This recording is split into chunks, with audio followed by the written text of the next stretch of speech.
Bom dia, gratidão a todos. Vamos ao capítulo de hoje, Autobiografia de um Yogi, o capítulo 46. A mulher yogi que nunca se alimenta. Senhor, para onde vamos esta manhã? O senhor White, que dirigia o Ford, afastou os olhos da estrada o tempo suficiente para encarar-me com um piscar de olho interrogativo. Ele raramente sabia de antemão que parte de Bengala descobriria a seguir. Se Deus quiser, repliquei com devoção, estamos a caminho de conhecer a oitava maravilha do mundo, uma santa cujo alimento é o ar puro. Depois de Teresa Newman, as maravilhas se repetem, mas mesmo assim o Sr. White riu ansiosamente e até aumentou a velocidade do carro. Mais material, mais material extraordinário para seu diário de viagem. O seu, porém, não era o de um turista comum. Acabávamos de deixar para trás a escola de rancho. Havíamos nos levantado antes do sol. Além de meu secretário e de mim, 3 amigos bengales estavam no grupo. Sorvemos o ar revigorante, o vinho natural da manhã. Nosso motorista guiava o automóvel com todo cuidado, entre camponeses madrugadores e carretas de 2 rodas, puxadas lentamente por zebus de enormes gibas inclinadas a disputar a estrada com um intruso buzinador. Senhor, gostaríamos de saber mais a respeito da santa que jejua. Seu nome é Giribala, informei aos companheiros. A primeira vez que ouvi sobre ela foi há alguns anos, de um amável erudito, Svitlaunund. Ele vinha com frequência à casa de Gaspar Roth para dar lições particulares a meu irmão Bishnu. Conheço bem Giribala, disse Mishwiti Babu. Ela emprega certa técnica yogi que lhe permite viver sem comer. Fui seu vizinho em Nawabganj, perto de Ishapur, no norte da Bengala.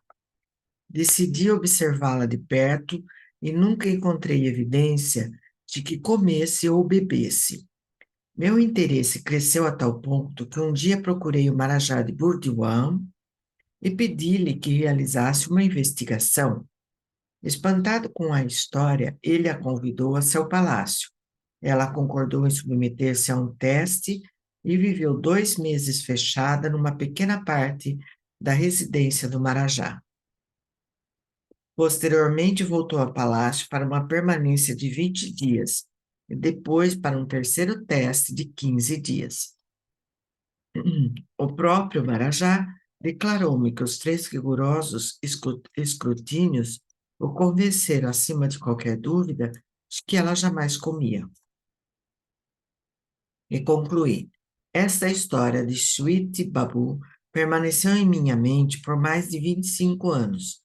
Algumas vezes, nos Estados Unidos, eu me indagava se o Rio do Tempo não tragaria Yogini é mulher yogi, a Yogini antes que eu a pudesse conhecer. Agora ela deve ser bem idosa.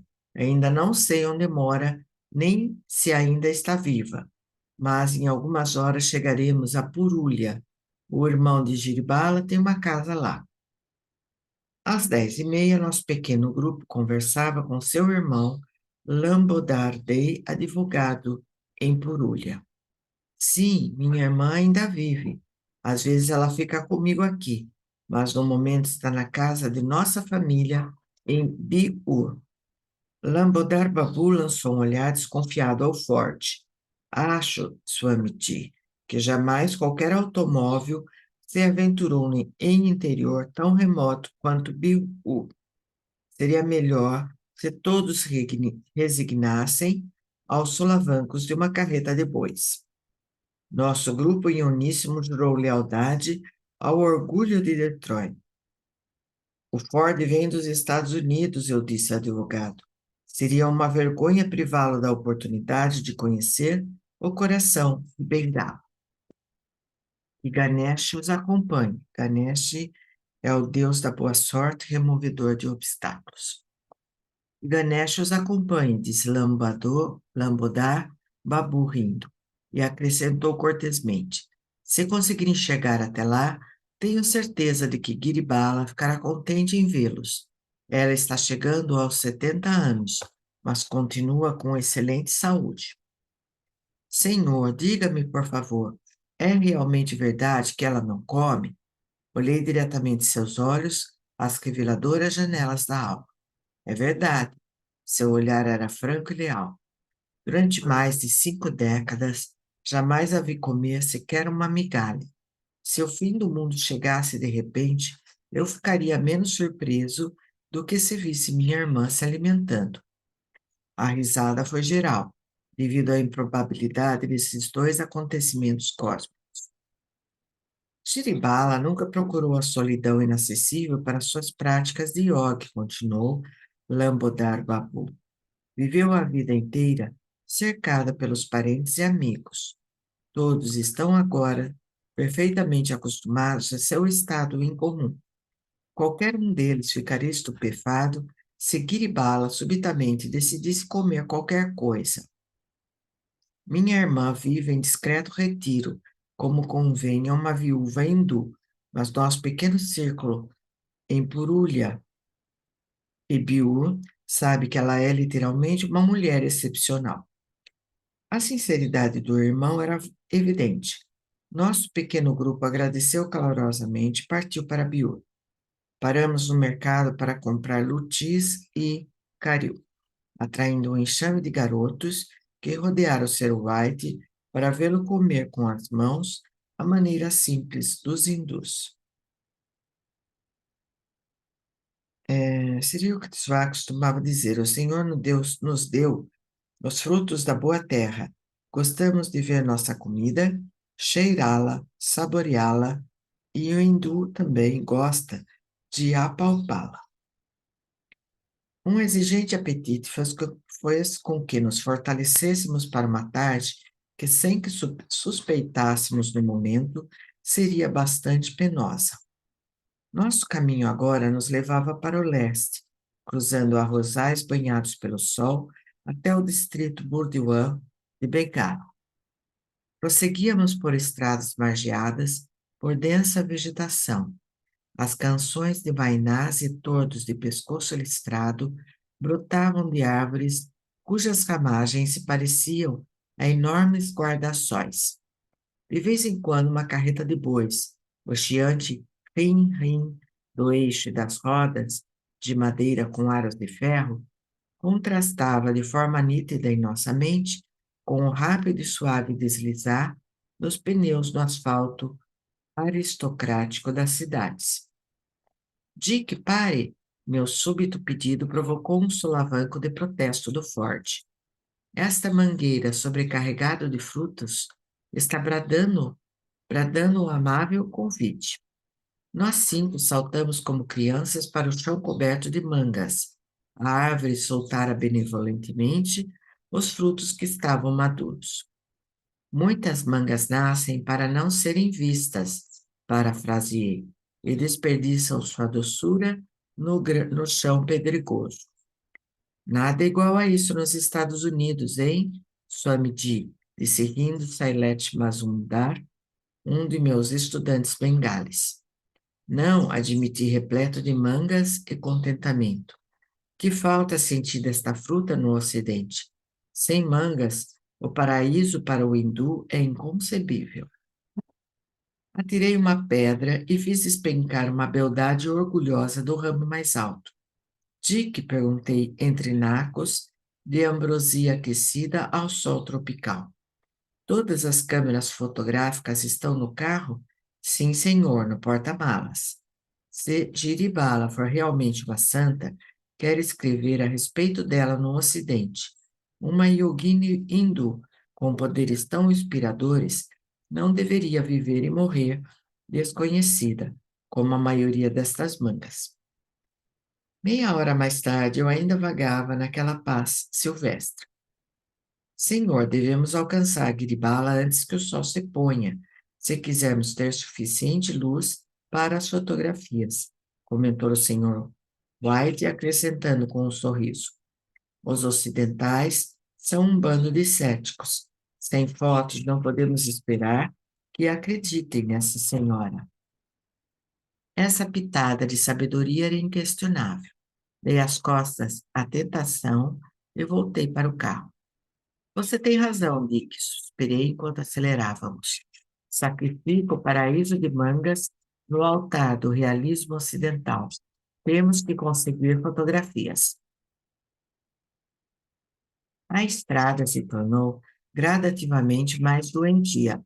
Rugas na trilha das carretas, verrugas de barro endurecidos, as tristes enfermidades da velhice. De vez em quando, nosso grupo descia do carro para permitir ao Sr. White manobrar mais facilmente o Ford, enquanto empurrávamos por trás. Lambodar Babu disse a verdade, reconheceu Sailete. O carro não está nos carregando, nós é que estamos carregando o carro.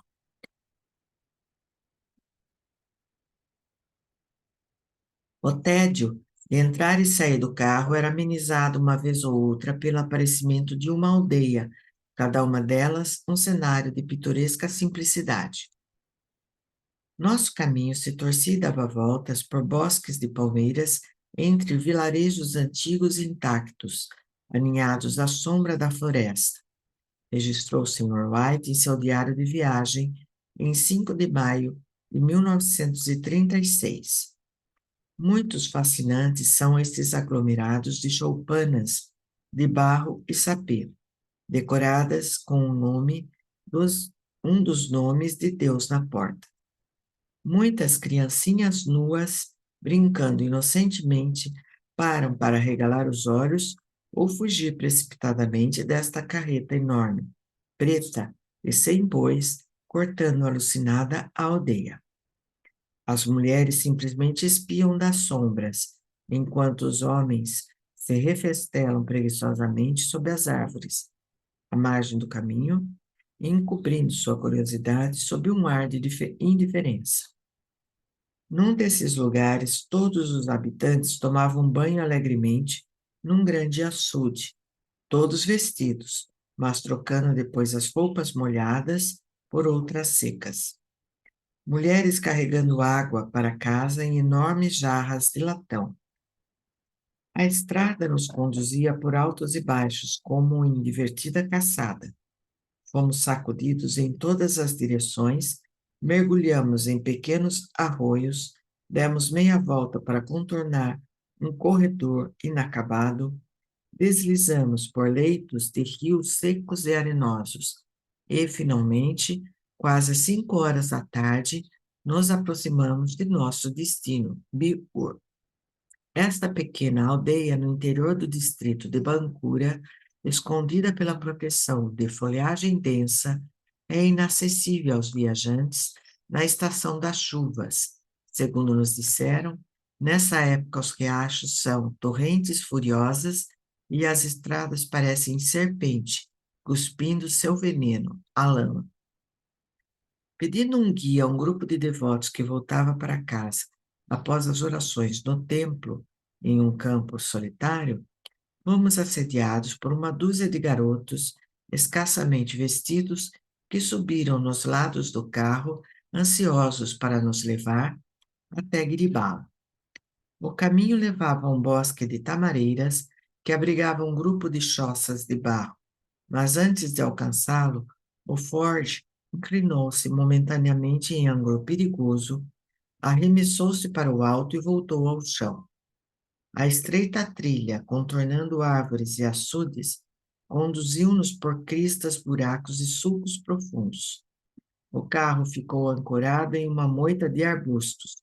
A seguir, encalhou numa pequena elevação, obrigando-nos a remover parte da terra.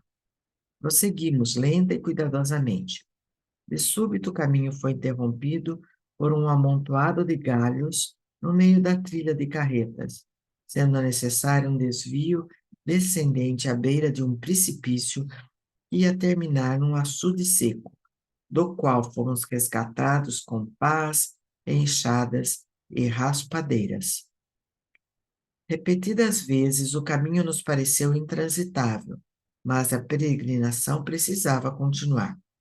Garotos atenciosos buscavam as pás e demoliam os obstáculos, bênçãos de Ganesh, enquanto centenas de crianças e pais olhavam. Logo estávamos em nosso caminho, ao longo dos dois antiquíssimos sulcos de carretas, mulheres nos observando com olhos arregalados da porta de suas choupanas, homens seguindo o carro de ambos os lados e por trás crianças correndo para aumentar a procissão.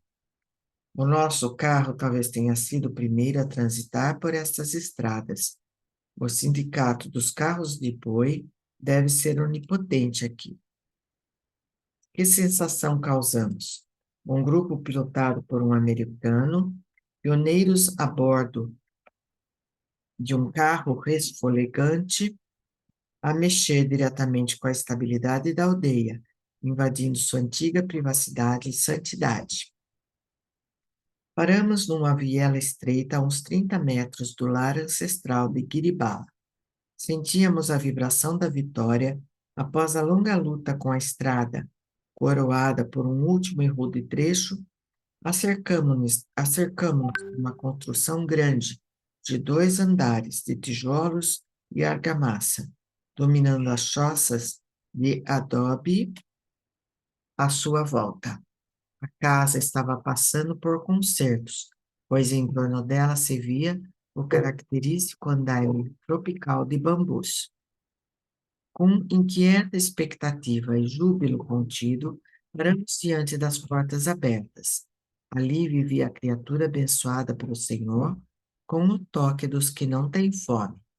Sempre boquiabertos, mostravam seus habitantes da aldeia, jovens e velhos, nus e vestidos, mulheres um pouco à distância, mas também interrogativas, homens e meninos, audaciosamente em nossos calcanhares, admirando o espetáculo sem precedentes.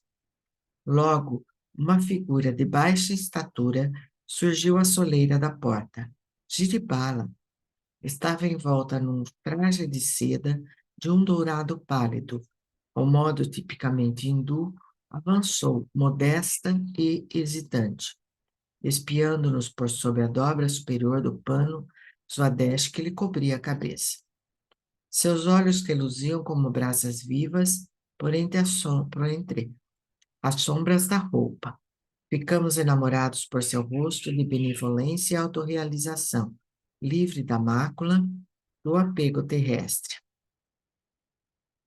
Mansamente ela se aproximou e, em silêncio, consentiu que tirássemos algumas fotos e as filmássemos. Dá uma foto dela, então.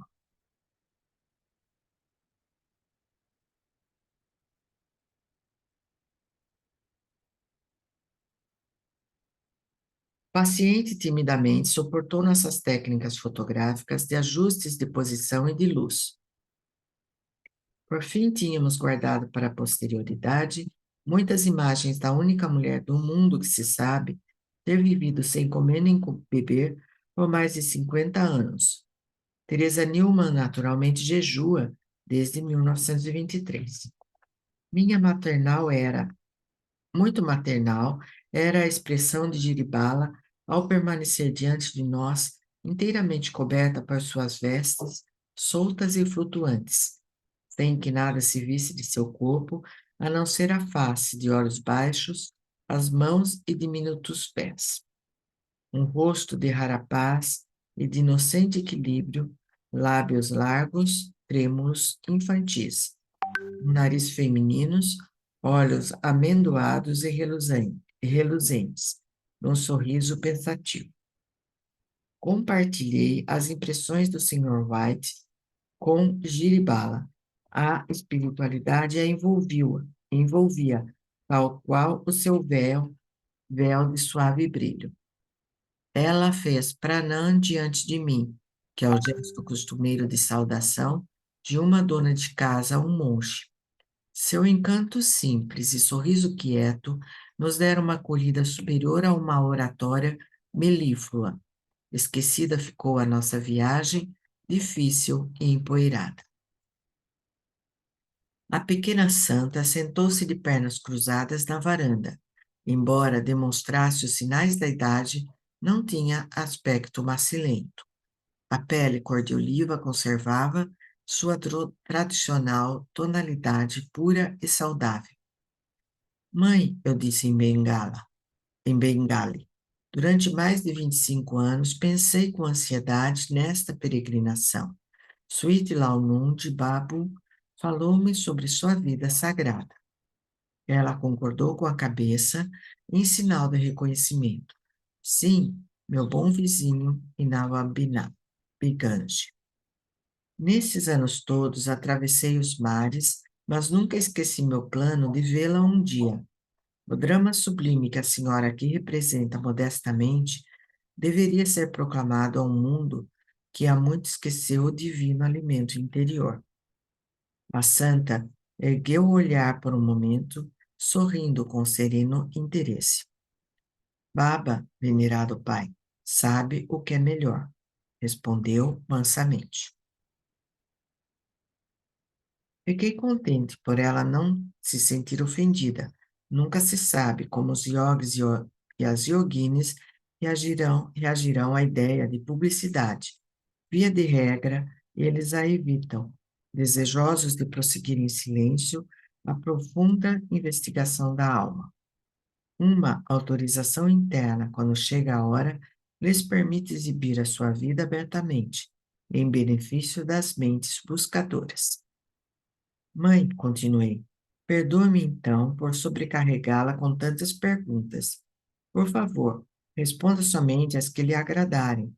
Compreenderei seu silêncio também. Ela estendeu as mãos em gesto gracioso. Responderei com prazer, na medida em que uma pessoa, insignificante como eu, possa dar respostas satisfatórias. Oh, não, insignificante não, protestei sinceramente. A senhora é uma grande alma. Sou a humilde serva de todos, e acrescentou curiosamente. Gosto de cozinhar e de alimentar os outros. Passatempo estranho, pensei, para uma santa que não come. Que seus próprios lábios me digam, mãe. É verdade que vive sem alimento? É verdade. Ela ficou em silêncio por alguns instantes. Seu próximo comentário indicava que estivera lutando com cálculos mentais. Desde a idade de 12 anos e 4 meses até minha idade atual de 68, um período superior a 50 anos, não tenho ingerido alimento sólido nem líquido. Não sente a tentação de comer? Se eu sentisse desejo de comer, teria que comer, afirmou Regis simplesmente essa verdade axiomática, velha conhecida de um mundo que gira em torno de 3 refeições por dia. Mas a senhora se alimenta de alguma coisa? Havia em meu tom de voz uma objeção. Entendendo imediatamente, ela sorriu. Sem dúvida, sua nutrição provém das energias mais refinadas do ar e da luz solar, e do poder cósmico que reabastece seu corpo através do bulbo raquiano. O que comemos é radiação. Nossos alimentos são certos quanta de energia, disse o Dr. George Cryle de Cleveland numa reunião de médicos em Memphis em 17 de maio de 1933. Trechos de seu discurso foram assim relatados. Os raios do sol fornecem esta radiação importantíssima aos alimentos, que liberam correntes elétricas no sistema nervoso, ou seja, no circuito elétrico do corpo. Segundo o Dr. Cryle, os átomos são sistemas solares. São veículos cheios de radiação solar, como molas em espiral. Esses átomos cheios de energia, impossíveis de contar, são ingeridos como alimento. Uma vez no corpo humano, os átomos, estes densos veículos, são descarregados no protoplasma do corpo, a radiação fornecendo nova energia química, novas correntes elétricas. Seu corpo é feito desses átomos, disse o Dr. Cryle. Eles são os músculos, cérebros e órgãos sensoriais, como os olhos e ouvidos. Algum dia os cientistas descobrirão como o homem pode viver diretamente da energia solar. O Dr. William Lawrence escreveu no New York Times: a clorofila é a única substância conhecida da natureza que possui o poder de agir como armadilha da luz solar. Ela aprisiona a energia do sol, armazenando-a na planta. Sem isso, não haveria vida. Nós obtemos a energia necessária para viver da energia solar armazenada no alimento planta que comemos, ou na carne de animais que comem as plantas. A energia que obtemos do carvão ou do petróleo é a energia solar aprisionada pela clorofila na vida vegetal de milhões de anos atrás. Vivemos do sol por intermédio da clorofila. Mãe, por favor, conte-me sobre os primeiros anos de sua vida, que é de profundo interesse para toda a Índia e até para nossos irmãos e irmãs do exterior. Giribala pôs de lado sua reserva habitual, relaxando para a conversa informal. Assim seja, sua voz era baixa e firme. Nasci nesta região de florestas. Minha infância nada teve de excepcional, a não ser pelo fato de que eu tinha um apetite insaciável. Meu noivado ocorreu aos 9 anos de idade. Filha, advertia minha mãe frequentemente, tente controlar sua gula. Quando vier a época de viver entre estranhos, na família de seu marido, que pensarão de você se passar os dias apenas comendo? A calamidade que ela havia previsto aconteceu. Eu tinha apenas 12 anos quando me reuni à família de meu marido em Nawabganj. Minha sogra me humilhava o dia inteiro, falando dos meus hábitos de gulodice. Entretanto, suas censuras foram uma bênção disfarçada. Despertaram minhas tendências espirituais adormecidas. Certa manhã, sua crítica mordaz foi impiedosa.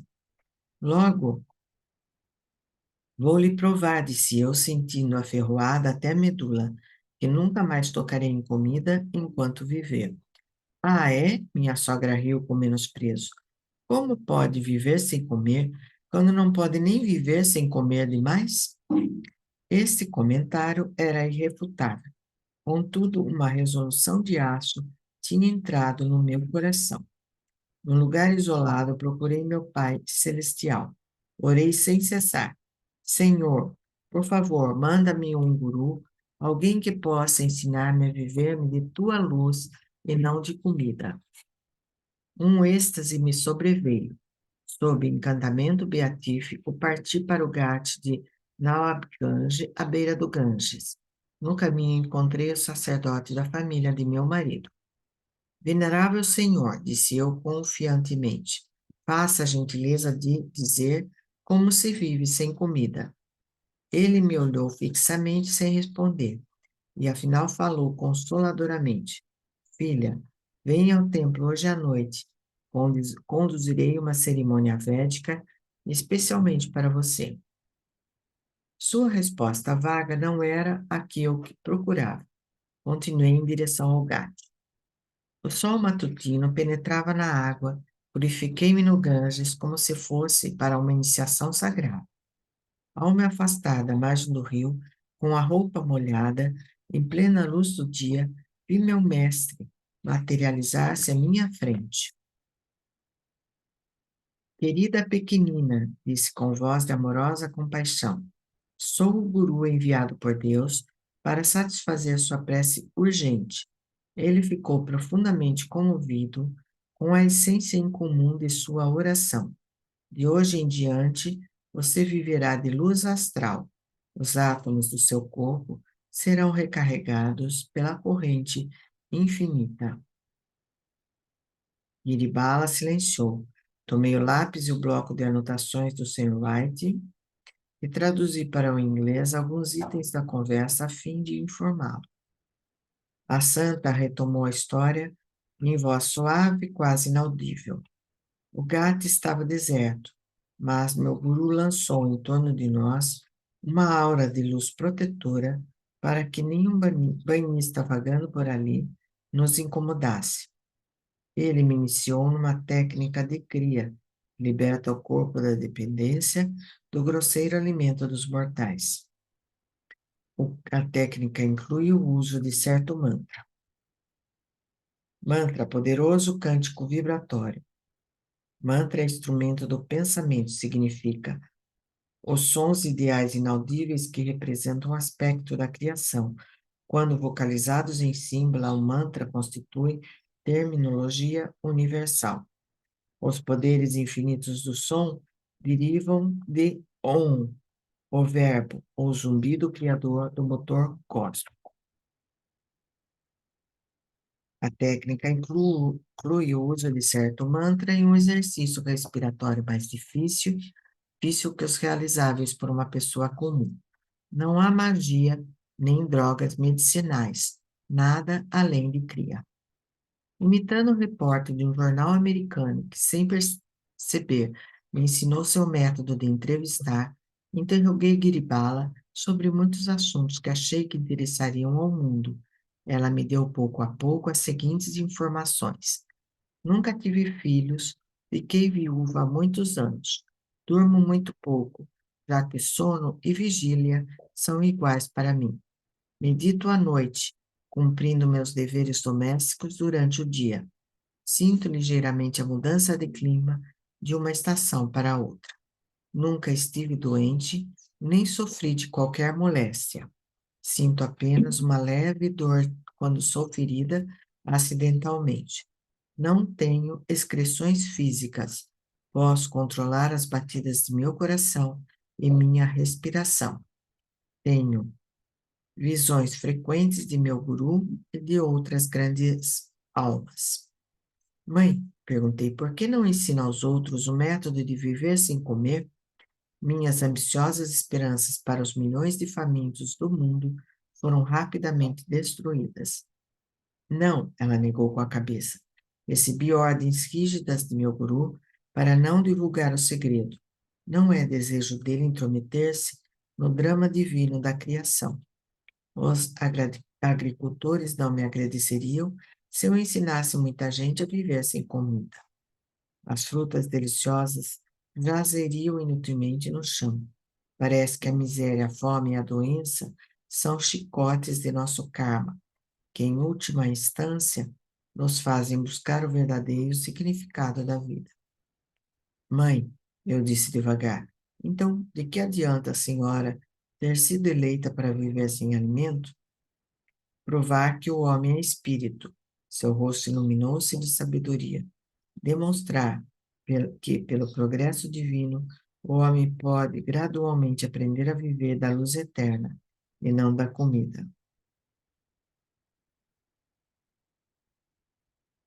O estado de não comer atingido por Giribala é um poder yoga mencionado nos Yoga Sutras de Patanjali 3.31. Ela emprega certos exercícios respiratórios que afetam o chakra Vishuddha, o quinto centro de energia sutis localizados na coluna. O chakra Vishuddha, oposto à garganta, controla o quinto elemento, Akash ou éter, infiltrado nos espaços intraatômicos das células físicas. A concentração neste chakra roda capacita o devoto a viver de energia etérica. Teresa Newman não vive de alimento denso, nem pratica uma técnica yoga científica para não comer. A explicação oculta-se nas complexidades do karma pessoal. Muitas vidas de dedicação a Deus estão por trás de pessoas como Teresa Newman ou Giribala, mas seus canais de exteriorização diferem. Entre os santos cristãos que viveram sem comer, que apresentavam também estigmas, pode-se mencionar Santa Lidwina de Schiedam, a Beata Elizabeth de Rente, Santa Catarina de Viena, Dominica Lazzari, a Beata Ângela de Foligno e Luiz Latou, esta do século XIX. São Nicolau de Flu, Luderklaus, eremita do século XV, cuja súplica apaixonada em favor de uma união salvou a Confederação Suíça. Absteve-se de alimento por 20 anos. A santa mergulhou em profundo estado meditativo. Seu olhar se interiorizou. As suaves profundezas de seus olhos tornaram-se inexpressivas. Ela exalou um certo suspiro, prelúdio do transe do êxtase sem respiração. Por algum tempo voou para o reino, onde não há perguntas, e ao paraíso da alegria interior. A escuridão tropical descera. A luz de uma pequena lâmpada de querosene tremeluzia com intermitência sobre a cabeça de muitos camponeses que haviam se agachado silenciosamente nas sombras. Florescantes vagalumes e distantes lamparinas a óleo das choças desciam rútilos e caprichosos arabescos na noite de veludo. Soava o momento doloroso da partida. Uma jornada lenta, tediosa, era a perspectiva do pequeno grupo. Giribala, disse eu para a santa, quando a santa abriu os olhos. Me dê, por favor, uma lembrança, uma pequena tira de um de seus saris. Logo ela voltou com uma peça de seda de Benares, estendendo-a em suas mãos, enquanto se prostrava repetidamente no solo. Mãe, disse-lhe com reverência, sou eu que devo pedir para tocar os seus pés abençoados. E assim termina esse capítulo, a mulher iogue que nunca se alimenta. Respira profundamente, relaxa todo o corpo e vamos ficar em silêncio 1 minuto, de olhos fechados, corpo relaxado, enquanto focamos nas partes desse capítulo que mais fizeram sentido ao nosso coração e nossa alma. Respira profundamente, relaxa.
Respira profundamente, abre os olhos devagar.